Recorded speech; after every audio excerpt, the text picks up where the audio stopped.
Sadat's first major crisis led to the purge of his opposition. An attempted coup led by the Vice President Ali Sabri failed almost as soon as it began. Sabri, seen here at his subsequent trial, was convicted and is still in prison. Also convicted were the Ministers of War, Interior, and Intelligence. I am very patient. I'm still a villager. I'm very patient. But I never lose my target at all. I may be patient, but at the end, I fulfill my mission. Sadat had appeared to encourage those who thought he could be used.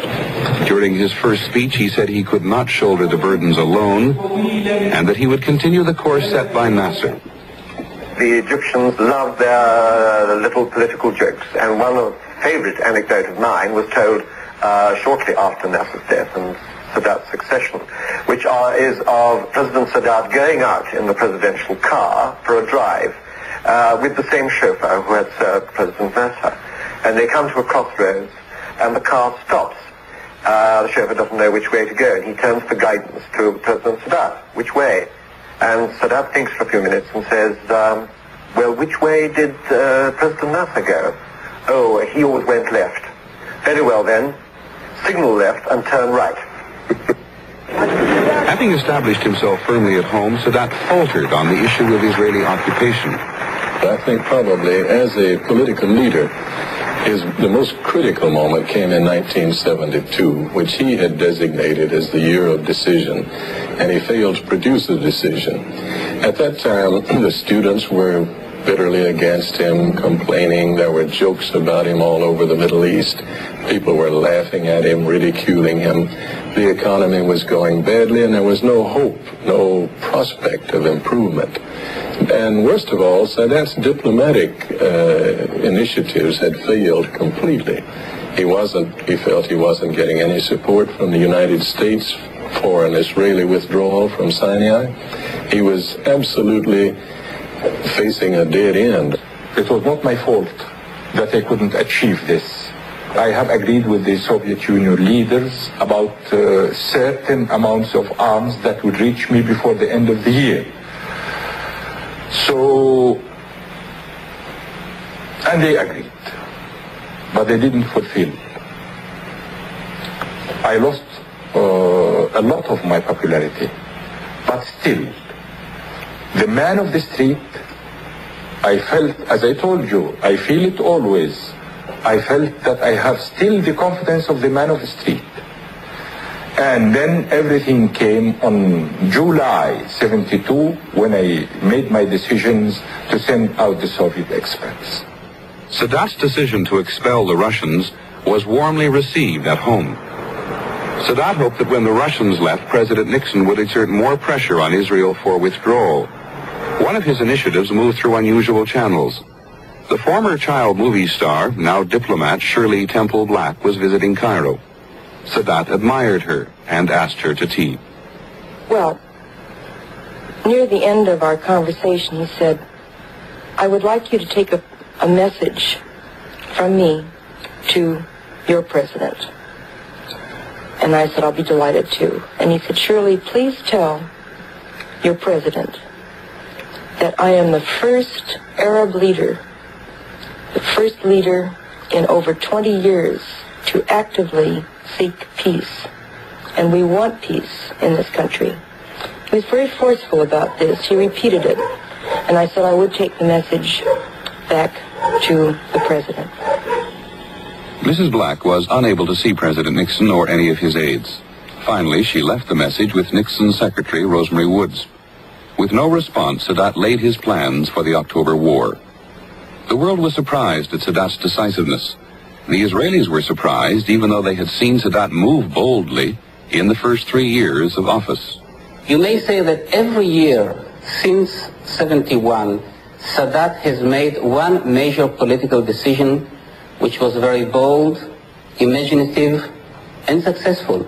In May 71, in one strike, he got rid of the top echelon of the Nasser's political structure.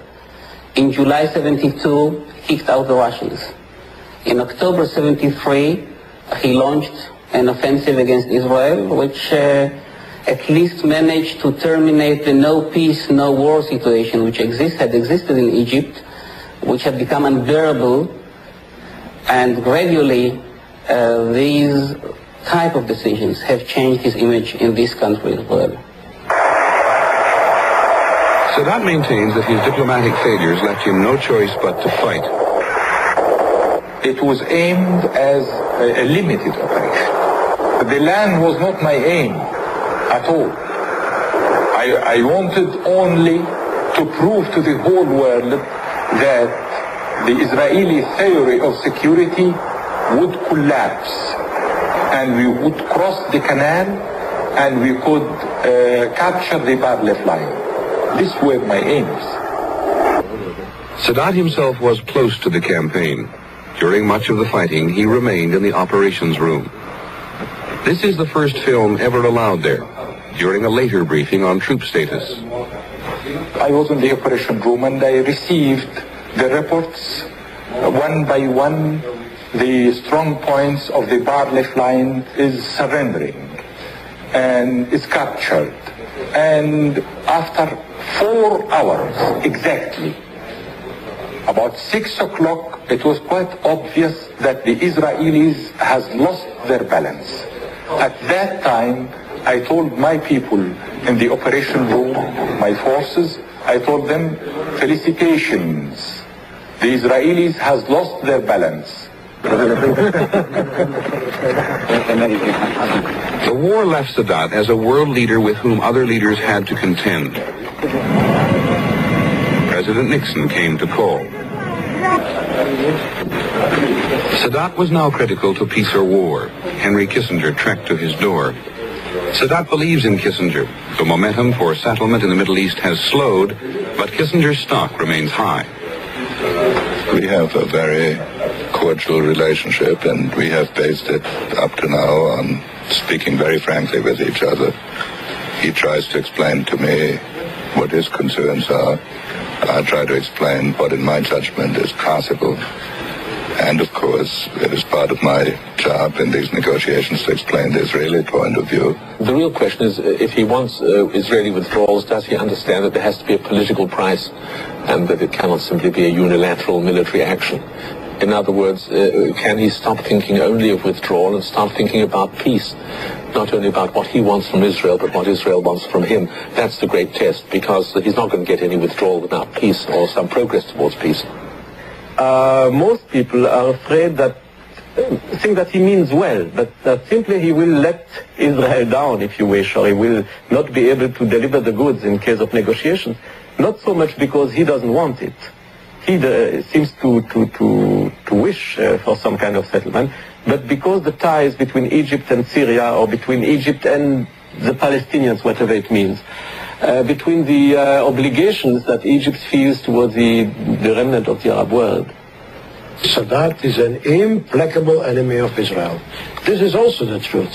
He is no fool, but he is an enemy.